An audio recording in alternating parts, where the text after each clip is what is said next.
Welcome to the video. In this, we will go through the walkthrough of the entire past paper for May-June series 20 May-June series year number 2012 CIE with the exam code 580. Before we actually start solving the paper, there are a few disclaimers that I want you guys to keep in mind. Firstly, I assume that you guys are well aware of your basic algebra. Basic algebra would mean knowing your basic laws of indices, knowing your solving linear equations, and those kind of basic things which you're supposed to learn throughout your course. Secondly, I assume you guys are aware of the exam structure and the timing. The exam structure in the sense that you initially start with easier questions, but as you go down the order, your difficulty increases, your questions will carry slightly more marks. With that caveat, let's actually start solving the paper. I'm sorry for the first question, I could not undo the part for some reason. The first question, the price of a ticket of football match is $124. And the total number of tickets sold are 76,500 tickets. How much amount have we sold in total? Simple question, straightforward question. You have number of tickets, you have amount of ticket. We will multiply and we'll get the answer. That would be the answer will be 9486 and then 000. Second question, we need to write the exact same answer in standard notation. You guys have to keep in mind that in this answer our decimal point is right after 0, and we have to move 1 2 3 4 5 6 decimal positions towards the left. Whenever we move towards the left, our power for 10 would be positive. So the answer to this question would be 9.486 into 10 raised to, because we're moving towards the left, our power for 10 would be 6. And this is the main thing you have to keep in mind. When you move towards the right, the power is negative. When you move towards the left, the power is positive. Question number 2.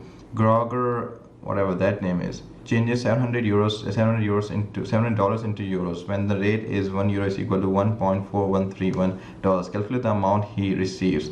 You guys need to keep in mind that our exchange rates are always in direct proportion. So whenever you get a direct proportion, whenever you get exchange rate question, you can always set up an equation in direct proportion. So that would be $700 is equal to X number of euros. We don't know the value, you have to figure that out. And we know that $1.4131 is equal to €1. So we have a simple equation. Let's try to solve that. So 700, if we cross multiply, 700 multiplied by 1 is equal to 1.4131 multiplied by X. 700 into 1 is 700 divided by 1.4131 is equal to X. We are multiplying on the right hand side, we must divide on the left hand side. If you use our calculator, the answer for X would be X is equal to 495.36. Now you can write it as you can write it down as it is, or you can round it up to 3 significant figures. Throughout the exam, I will not round up to 3 significant figures, even though that's something that your exam requires. The reason is that I don't want to confuse the viewers. I want to keep the entire answer as it is so that you guys understand the process, and you can then round it up yourself. It's not that difficult, honestly. Okay, next question. Factorize completely 15p square plus 24 pt. Now you guys need to keep in mind the difference between factorization and simplification and solving. Whenever you solve something, there's always an equal to sign in it. In this case, we don't have, so we don't have to solve it. Whenever you simplify something, you're simply trying to reduce it, simply trying to make it smaller. Let's say you have a simple question. Let's say you have 24y plus 3y. When we simplify this question, it would be 24 plus 3, 27y. We are trying to make our answer smaller in simple English terms. Whenever you factorize something, we are not supposed to make it smaller. We are supposed to round it up in groups. We are supposed to group our terms together so that it's easier for us to read in simple English term, of course. In this case, 3y is common in both, and we know that both numbers can be divided by 3. So 3y would be outside, and we would have 8. Is that 8? Yes, 8 plus 1. So if I expand this, I will get the exact same expression, but we are simply trying to group it. We're not trying to make it smaller, we are just trying to group it. It's important for you guys to keep the difference in mind. Students get confused a lot where they're asked to factorize and they will simplify, and when they're asked to simplify, they would factorize. So we have to make this smaller. How can we do that? So 15p square plus 24pt. Now let's look at the constants 15 and 24. Is there any number which can divide both of them? Yes, it is. 3 can divide both the values, so 3 will be outside. Also we have p common in both, so 3p would be outside. Inside we will have 15p because you know 1p is outside, plus 8t. If I expand this, I'll get the exact same expression again, and that is our answer right there. Again, we're not trying to make it smaller, we are just trying to group them so that it's easier for us to read. Let's move on. Question number 4. Write the following in order of size, smallest first. So you have to write in ascending orders basically. Now whenever you have questions like these, let me just write it down again. 0.47, 8 by 17, root of 0.22, and 10, 25. Whenever you have questions like these, I just want you guys to keep in mind that always convert your values into one numerical. Not numerical, I would say one type of numerical. Either convert all of them to fractions, or convert all of them to decimals, or convert all of them into percentages. I personally go with decimals because it's easier for me to read and easier for us to convert. So let's do it. If I convert all the values into decimal, just put them in the calculator and you will get the answers in decimal. So it's not that difficult. Just put the values in the calculator. The first one is already in decimal, so there's nothing you can do about that. 8 by 17, if I put my values in the calculator, 8 divided by 17, I get the answer to be 0.4705, and it keeps on going, but we don't have to write the entire thing. Root of 0.22 in my calculator gives me 0.0469, and it keeps on going. You don't have to write the entire thing down. And 10 25 gives me 0.4666. I just write it to 3 decimal or 4 decimal places, you will still get the answer. Now when you convert all of them into decimal points, you can decimal numericals, you can see that it's easier for us to compare, and that's the whole idea. Now we can rearrange them much comfortably. So which is the smallest one? 0.44705, which was 18 by 7. So that would be our first value. No, 1 second, hold on. This is the smallest one, 0.46, my bad. Because yeah, 0.46 is smaller, which is 1025. So 1025 is the smallest value. Then root of 0.22 is the smaller one.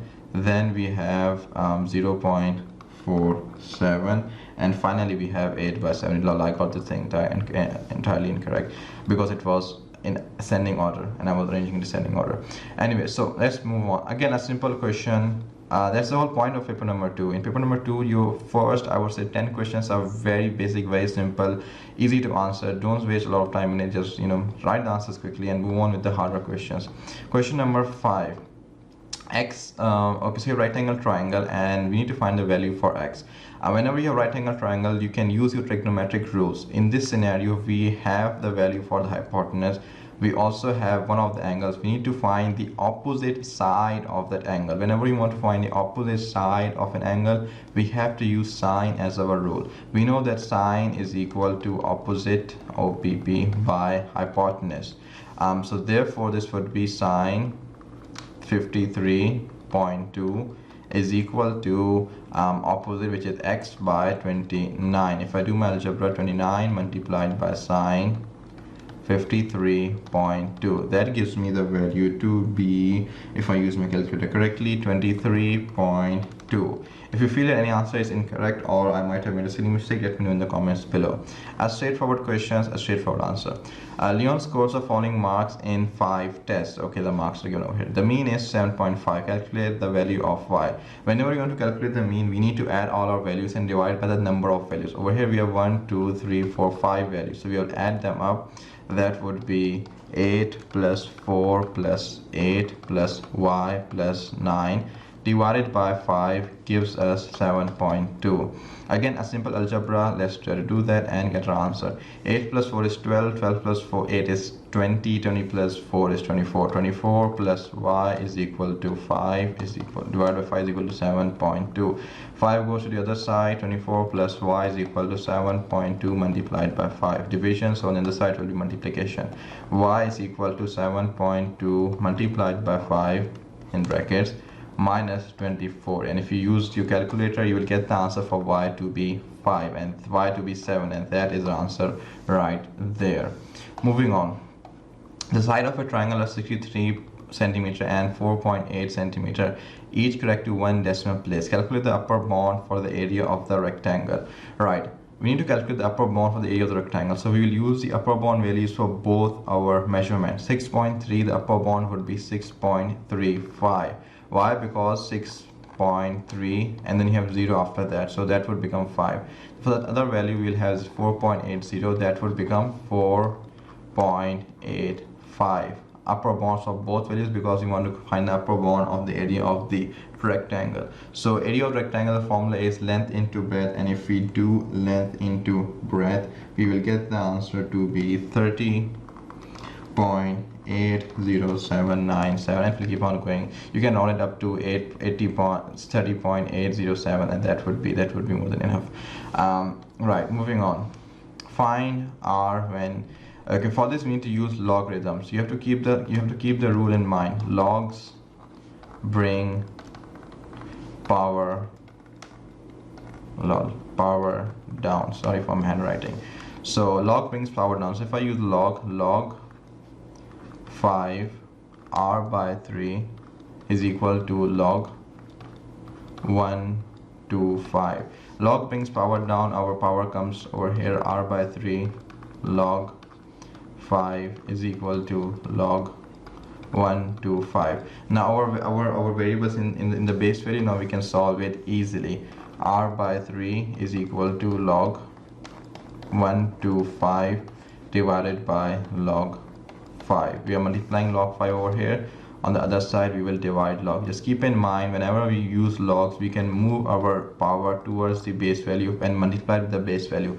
That basically moves our variable from our exponential values to our base value, and that can make it into a linear equation. The answer would be r is equal to this entire thing multiplied by 3. So log 1 to 5 divided by log 5 multiplied by 5. We are dividing by 3, so we'll multiply by 5 or by 3 on the other side. If you do the math, if you use your calculator, you will get the answer to be 9. Again, I'm not using my calculator. I have the answers with me. I'm just going through the working so that the video is concise and easy to follow. I don't want it to be a 2-hour long video. So let's move on. Question number 9. The point C lies on AD, and now this is a graph questions, and you would need a compass for this question. Obviously, I don't have a compass on my computer right now, so I'll try to use my pen instead of the compass, just so that you guys know the method and hopefully do it yourself. The point C lies on AD, and the angle ABC is 167. So basically, you have something like this. You have AB, and there's some point on C somewhere over here, we don't know the value, and the angle is 67. For this question, all you have to do is use your protractor. Use your protractor from B as your center and take your value to be 67. Let's just assume this is something like this, and let me use my scale. I can do that, yes, hopefully, right? So I take some while. This is my center. Okay. So we want 67. We want 67. There we go, 67 right there. We just draw a line. Obviously, it's a rough sketch. You guys will have to use your scales and compasses for this one. So this is 67, and it intersects the point the line 80. So this would be our point C. Draw accurately the point BC, which we have done over here. Use a straight edge and a compass only, which I don't have. Construct the perpendicular bisector of AB. I will link a few videos down in the comments below, so that you guys know the method to find the perpendicular bisector using a compass. But unfortunately, I don't have a compass in this software right now, so I can't really solve it for you. So let's move on to the next question. Shani invests $750, whatever that name is, Shani, I guess, at a rate of 2.5% per year. Okay, so calculate the amount Shani has after 5 years. You guys have to keep in mind, whenever you use our simple interest formula, you get your simple interest. Simple interest formula gives us our simple interest. It does not give us the total amount. Whenever you use your compound interest formula, you get the total amount. So if they ask for total amount in a simple interest scenario, whatever answer you're getting, add it with your principal amount. So let's use our simple interest formula, which is P multiplied by R multiplied by time, which is 5, divided by 100. and then you will add the answer with 750. Why? Because you want to find the total amount, not the simple interest. This formula would only give you the simple interest. If you want to find the total amount, you need to add the principal amount with it. This is not the case for compound interest, where if you use the formula, you will get the answer, so you'll get the total amount and not the compound interest. And if I use my calculator, I would get my answer to be $843.75, and that's it. Solve the simultaneous equation. Now simultaneous equation tend to be something that students find extremely difficult. I don't know why, but it's a straightforward method. So let me now write down my two equations. X plus 7y is equal to 56. In simultaneous equation situation, all we do is we'll take our first equation and we make one of the variables a subject. Now you can choose whichever variable you want that to be. You need to have a slightly advanced algebra to be able to solve simultaneous equation. Let me make my x a subject over here. You can choose y if you want, doesn't really matter. X plus 3x is equal to 24 minus 5y. I'm moving my 5y to the other side, so it's plus, so it will be minus on the other side. And then x is equal to 24 minus 5y divided by 3. Multiplication by 3 on the other side, division by 3. So if I make my first equation the subject, I would get the answer to be, x is equal to 24 minus 5y divided by 3. Now we'll take that equation, our first equation where we have made a variable the subject, and substitute it into your second equation. Substitute the value of x over here. That would make it 24 minus 5y divided by 3 plus 7y is equal to 56. And we'll have to simply solve this linear equation. So let's do that. Let's do that over here. 1 second, please. That was better. Okay, so if I expand my brackets, I don't have to. So if I expand my, that will be 24 minus 5y divided by 3 plus 7y is equal to 56. You just have to use algebra from this point. 24 divided by 3 minus 5 by y divided by 3. I'm separating my fractions so it's easier for me to solve. These both are like terms, so I can add them together. Right, is equal to 56. Sorry, minus, my bad. Minus 55 by 3, right? So if I use my calculator and if I do a basic algebra correctly, I would get the answer of x to be minus 7. 1 second. X to be minus 7 and y to be 9. Let me do the algebra for you guys, no problem. So minus 5 by 3 plus 7, because they are like terms, we can add them, gives us 16 by 3. So this is 24 plus 16 by 3, y is equal to 56. I'm adding 24, so on the other side I will subtract 24. I'm multiplying to 16 by 3, so I'll divide 16 by 3. So that would be 56 minus 24 divided by 16 by 3. Put the values in the calculator. You will get the answer for x to be 7. And you will take that value of 7, plug it into our first equation instead of, sorry, this is the answer for y, my bad. I will get the value for y. Is it the value for y? 1 second, am I getting it correct? Sorry, my bad. This is the value for y. Y is equal to 9. Yeah, either of the two. I'm confused here. So you'll put the value back into your, equation, and you will get the value for the other variable, and that's your simultaneous equation right there. I hope you guys know how to solve simultaneous equation. I'll link up a few videos. I'll make some videos in the future to help you guys with that. Okay, let's move on. Without using a calculator, work out. Okay, you need to solve it without a calculator. So you have to first of all convert them into improper fractions. So that would be 6 multiplied by 1 plus 5. 6 ones are 6 plus 5 is 11. 11 by 6 plus 9 by 10. We'll take the LCM of the denominators so that we can even out the denominators. 6 and 10. Divided by 2, we'll get 3, we'll get 5. Both are prime numbers, so 3, 1, 5, and then 5, 1, 1. Our LCM would be 2 into 3 into 5. 2 into 3 is 6. 6 into 5 is 30. LCM is 30. So we have to multiply 6 by 5 to get 30. So we'll do the exact same thing for our numerator as well. we have to multiply 10 by 3 to get 30, so we have to multiply 9 by 3 to get 30 as well. That would give us 55 by 30 plus 9 3s are 27 by 30. Both our denominators are same. We can simply add the values of the numerator. So 55 plus 27 is what? 50, 60, 70, 80, 82. So that would be 82 by 30, right? Can we simplify that? Yes, we can simplify that. We can divide 82 and 30 by both by 2. So 82 divided by 2 will give me 82 divided by 2 gives me 41 by 15, and I don't think we can simplify anything further, and that's your answer, 41 by 15. Moving on. Y is inversely proportional. Y is inversely proportional to x square. When you have x, okay, so and y, right? So whenever you have inverse proportion, you have to keep the formula in mind. Y is equal to k by x. In this case, we have x square, so it will be y is equal to k by x square. So first we need to find the value for k. The first two values of x and y are given. So if I substitute the values, y to be 3 and x equal to 4, 3 is equal to k by 4 square. 4 square is 16. So therefore k would be 3 into 16, and therefore k would be 3 into 16. That gives me 48. K to be 48. Now I set up the second equation with finding the value for y. Y is equal to k, which is 48, divided by 5 square, x square basically, which is 5, which is 25. So our y value would be 48 divided by 25. That gives me the answer to be 1.1.92.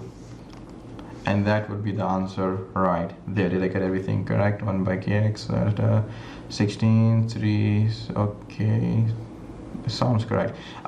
If, by the way, if you guys have any questions or you feel I made some silly mistakes or got the answer incorrect, please make sure to comment in this comment below so that I can check and verify the answer and write the right answer. Moving on, question number 14. The region R contains the point which satisfies the equation. Okay, whenever you have questions like these, first of all, you have to identify which graph, which line represents what. So let's start with the simplest one. This line represents y is greater than or equal to 3. Very straightforward. So it will qualify all the values which are greater than 3. Basically, this side over here. Whenever you want to shade, you will shade the unwanted side. This is the unwanted side. So we will shade this entire side, right? The second equation, y is less than 1 by 2x plus 4. If you want to verify which side it is, all you have to do is put the value in the calculator. If you have the Casio calculator, Casio FX991E series, all you have to do is press mode and then press 7. You will get a table. F of x basically means y. So we write f of x and write the entire thing below. F of x 1 by 2x plus 4. Write 1 by 2x plus 4 in your calculator, and if I do that, 1 by 2x plus 4, starting point for the graph is -8 and the ending point for the graph is 7. So our starting point would be -8, our ending point would be 7. Step is 1. You'll get a table where you'll have the x and the corresponding values of y. Just check it with the graph and see which graph satisfies that table. So for -8, the value for x is 0, which is right here. So that means this graph, this line over here, is the line which satisfies that equation. Y is less than -1 by 2x plus 4. Now we have to know which side is unwanted, which side is wanted. For this, you just have to use a simple technique. Choose any point from the right side of the graph or the left side of the graph and plug the values in to see if the inequality is true. Let me just take origin, which is on the right side of the graph. You can take any point from the graph. If I plug the values in, I will get, because origin the coordinate is 0 and 0, if I plug the value in, I'll have 0 less than equal to 1 by 2 multiplied by 0 plus 4, which is equal to 0 is less than or equal to 4, because this will be 0. Is the inequality true? Is 0 or less than equal to 4? Yes, it is. So that means the right side of the graph, right side of the line is true and the left side is false. So we will shade the unwanted side over here, right? And then we have just two sides remain, and we'll do the exact same thing with our third equation. When you want to put in the calculator, we want to make our y the subject. So if I make y the subject, this will be y is less than greater than equal to 6 minus x. I'll put the values in the calculator and get see which graph it is, which is obviously this one over here. So let's take any point from the left. Again, let's take the origin and see if it satisfies the inequality. I usually take origin because it's easier to work with, because both the values are 0, but you can take any point from the graph. Hopefully, as I do more past papers in the futures, you guys will have a clear idea of how to solve them. And if you feel that you guys are really struggling with it, make sure to comment below. I'll make a separate video for it. So if I use the origin and plug in the values, so I will have 0 is less than equal to 6 minus 0. 6 minus 0 is 0, which is 6 minus 0 is basically 6. So the statement is 0 is greater than or equal to 6. Is this statement correct? No, 0 is not greater than 0. That means the right side, sorry, the left side of this line, this side over here, is incorrect. This does not satisfy inequality. So there's only one side remaining, and that would be the answer right here. This would be the answer right here. This is our point R. This is our value for R. Make sure you can always pause and rewind the video if you feel that you didn't get the answer. Okay, question number 15. A scale of map is 1, and okay, the scale is given. Okay, I need to find it. So whenever you have a map and scale, understand that map and scales are always in direct proportion. So they'll always be x1 by y1 is equal to x2 by y2. So 1 by 5. Because you need to write the answer in decimal in centimeters, I'll convert my scale into into centimeters, so that it's easier for us to work with. So 5 0 0 0 0 0 is equal to x. You want to find the actual length. So the actual distance is given. So you have to find in the simultaneous into term. You have to find actual distance. So x by 1 2 1720000. I'm converting my 172 kilometer into centimeters because you write the answer in centimeters.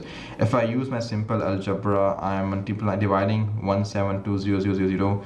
So on the other side, I'll multiply it. 1 by 5, 1 2 3 4 5 multiplied by 1720000. If I put my values in the calculator, I would get the answer to be 34.4 centimeters. Is the answer right there. The area of the lake is given. Calculate the actual area. So whenever you want to find the area, you have to keep in mind that our scale factor would be squared. For area it would be squared, for volume it would be cubed. And you have to keep in mind that we have to find the answer in kilometers squared. So we'll convert our scale into kilometer. That would be 1 by 5 square. I hope you guys know how to convert from one unit to the other. Is equal to the area of the lake on the map is 12, is equal to 12 by x. If I use my basic algebra, I would get the answer to be it's not that difficult, so let me try to do it over here. 1 by 5 square is multiplied by x is equal to 12. So we are dividing x on this side, so if we go to the other side, we will multiply by x. X is equal to 12 divided by 1 by 5 square. And if I do my math, I will get the answer to be 300, and that's the answer which is in the mark scheme as well. Question number 16. Now I'm going to skip this entire question number 16 because unfortunately this is no longer in your syllabus. I'm recording this video into 2020 and this is no longer in your syllabus, so matrix questions, you can avoid them as a whole completely. So make W the subject in the formula. So we have to make C is equal to, looks like C to me. C is equal to 4 plus W divided by W plus 3. We have to make C the subject. We have to make W subject in the formula. How can we do that? So let's multiply W plus 3 to the other side because we are dividing it. W plus 3 multiplied by C is equal to 4 plus W. If I expand the brackets, that would be CW plus 3C is equal to 4 plus W. If I put my common denominators to one side, minus W is equal to 4 minus 3C. W is common in both, so I can factor W out. I'm moving my W to the other side, by the way. So it is minus W. W is equal to C minus 1. So therefore is equal to 4 minus 3C. Therefore W is equal to 4 minus 3C divided by C minus 1. W, that's your answer right there. That's your subject right there. I went through the algebra slightly quicker. You can always pause and rewind and check your answer. And if you don't still understand, you can comment in the section below. I'll make sure I can rectify that. Okay, moving on. Question number 18. The diagram shows the speed time graph. Okay. Calculate the acceleration of the car in the first 25 seconds. Whenever you want to find the acceleration, always keep in mind that for speed time graph, which is in the question given, the gradient represents the acceleration. Gradient means the gradient of the line, of the slope of the line. So if I can find the gradient of the first 25 seconds, I can find the acceleration theoretically. So I can use my formula y2 minus y1 divided by x2 minus x1. The coordinates over here are 0, 0, and the coordinates over here are 25 and 20. If I plug the values into my formula, 20 minus 0 divided by 25 minus 0, which is 25 minus, which is 20 by 25, and that's your answer right there. Either you can write it as fraction or you can write it as decimal, completely up to you. Find the area of the graph, find the area under the graph. Find the distance. So for speed time graph, the area under the graph represents the distance. You have to find the basically distance under the graph. Whenever you have a graph like this, we can always divide into different sections, which we can individually then calculate the area. So if I do that, I can have one triangle, I can have one rectangle, one small triangle, another rectangle, and then a big chunk rectangle. So I have 1, 2, 3, 4, 5 shapes. If I calculate the areas individually, I can get my answer. So let's do that. I hope you guys are well aware of the formulas for simple regular shapes. So the first one would be 1 by 2, 25 multiplied by 30. Adding it with the rectangle, which is our second figure, 25, and then you have 55. 25 minus 55 is 25 minus 55. The breadth of this rectangle over here is 55 minus 25. That is 55 minus 25. Let's do that. Minus 25. Sorry, my bad. 30. So the width is 30, and the length is 20. Sorry, my bad. 20 over here. Multiplied by 20. So that's your second shape over here. That's third shape. Let's try to find the third small rectangle over there. Plus again 1 by 2 multiplied by width. Width in this case is 10 multiplied by height in this case is 15, 20, so it is 5 over here. You can pause and you can look at the graph. It's just simple trigonometry, simple geometry. So let's try to find the area of the third shape. This is the first one over here. This is the second shape. This is the third small triangle. This is now our rectangle. So our width is 55, and then you have 65. Width is 10, and our height is again to be 15 in this case. So that's there. And then a big chunky rectangle at the end, which is shape number 5. That is 120 minus 50, 60, 65. 120 minus 65. What is the width? 120 minus 65. 55. So that is 55 multiplied by 15. And if you put all the values in the calculator and get the answer, that would be your final answer right there. So hopefully you guys can put the values in the calculator and get the answer, and that would be the answer. Straightforward question, honestly. Moving on. Vectors tend to be the most difficult topic in the exam, so I hope you guys can follow along. X is the origin and P is okay. OP is T, and in terms of PT. So we have to go from P to we have to go to T. Now, a common question students say, why do we have to go to O and then T? So PT would be from P to O first, and then from O to T. The first question students have in mind is, why can't we go directly from P to T? We can't do that because we don't have the vector to go from P to T. So we have to go from P to O and then O to T. Think of it as this way. Suppose you're in a city where there are no, you have never been to the city, and you want to go to a location and you don't have Google Maps. How can you travel along? How can you navigate? What you would do is you would navigate using buildings or using monuments which you are familiar with. For example, if you're in downtown, you can ask a few, where is that place or where is this place, and they would identify it as, it's near that shop which is this far from here. It is near that shop which is this far from here. So we navigate using symbols. And in mathematics, in vectors, we try to simplify that by making those symbols as P or T. I can put a link below for you guys for another video I made explaining vectors. So to go from P to T, you have to go from P to O and then from O to T. P to O is against the direction of P. So P to O is minus P. and then O to T is basically T. So the answer would be minus P plus T. You can write it as minus P plus T, or T plus minus P, T minus P, sorry. It's the same thing. So P to R. If I want to go from P to R, first I need to go from P to O, and then O to the center, and then center to the T, and then from T to K. Right, minus 2P. Hold on one second. I'm doing the entire question incorrectly. I have to calculate from P to R, not from P to S. My bad. I apologize for that. So if I want to go from P to R, first I need to go from P to the center, which will be something like this, P to the center, and then from center to Q, and then from Q to R. So this would be our T plus P, and then we have T again. So that would be 2T plus P. My bad, I read the question completely the other way around. Hopefully you guys understand the answer. The position vector of R. Position vector means the point, the vector from the origin. In this case, the origin is O. So we have to go from O to R. If I want to go from O to R, I already have the vector from P to R. Which is in part number 2 right here, part number B right here. All I have to do is add O to P. To go from P to R, I need to go from O to P, and then from P to R. I already have the vector P to R, so I just need to calculate the vector O to P. The question says O to P, right in the question, is basically P. So P plus minus P plus T. That is P plus minus P plus T. Am I doing it correctly? P to R. So O to P, and then from P to R.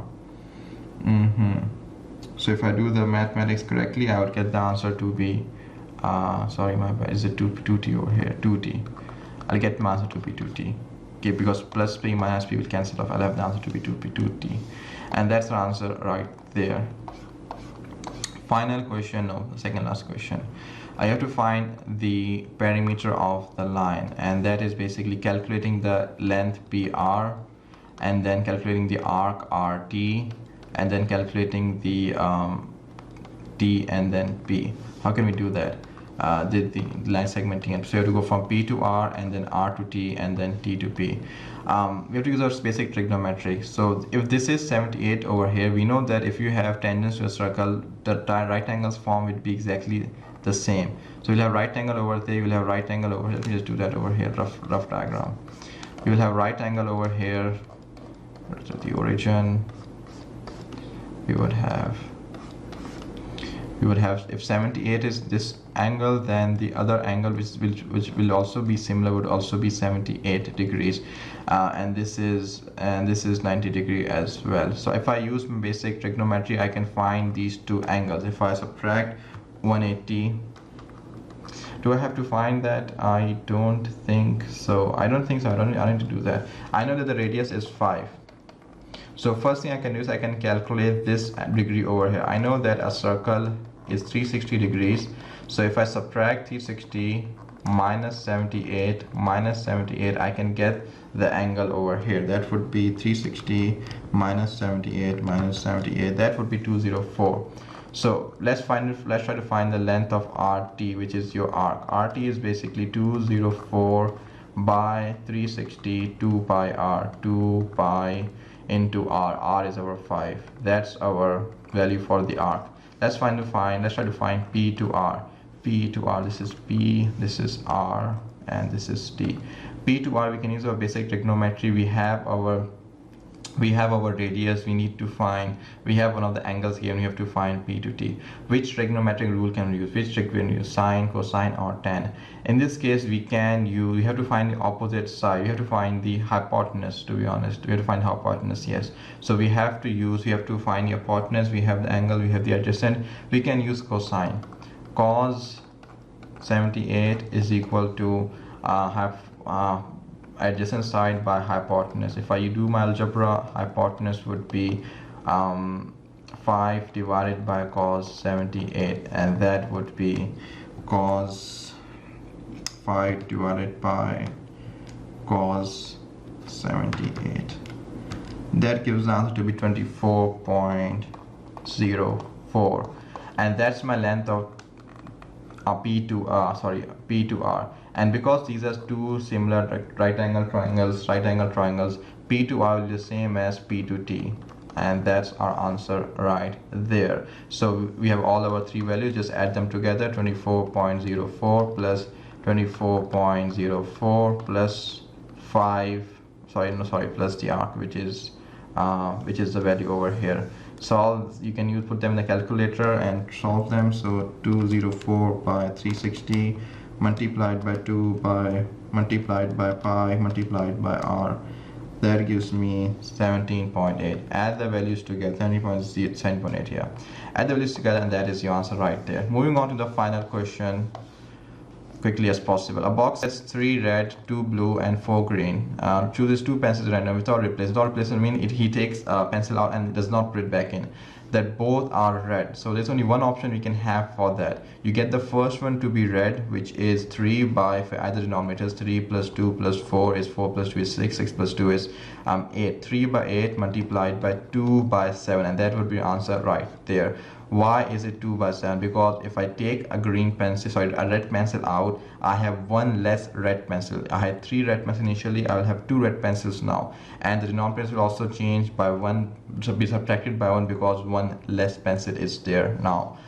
They are both the same color. If they are the same color, we can have three possible options. We get first to be both of them to be red, which is 2 by 7 multiplied by 3 by 8, or we will get both of them to be blue, which will be 2 by 8 multiplied by 1 by 7 because we have one less blue now, and the third one would be both would be green, so we will have 4 by 8 multiplied by 3 by 7. Why is it 3 by 7? Because when we take a green pencil out, you have one less green pencil and you have one less denominator. So you have option 1, option 2, and option 3. You will add them together. That's the answer.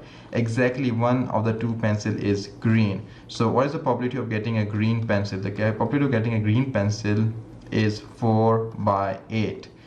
The probability of not getting a green pencil is also 4 by 8. This is not green and this is green. 3, 4, 5, 6, 7, 8. Yes, this is green. So there are two options. Option number 1, you get a green pencil first, which is 4 by 8, and then you don't get a green pencil, which is exactly the same probability. Option number 2, you get a green pencil, you don't get a green pencil, and then you get a green pencil. So if I put the values in the calculator, those will be my answers to these three values. Hopefully this tutorial was useful, and I tried to keep it concise and quick as possible so that we don't waste a lot of time and the tutorial does not go more than 45 minutes. Feel free to subscribe and comment if you have any questions below.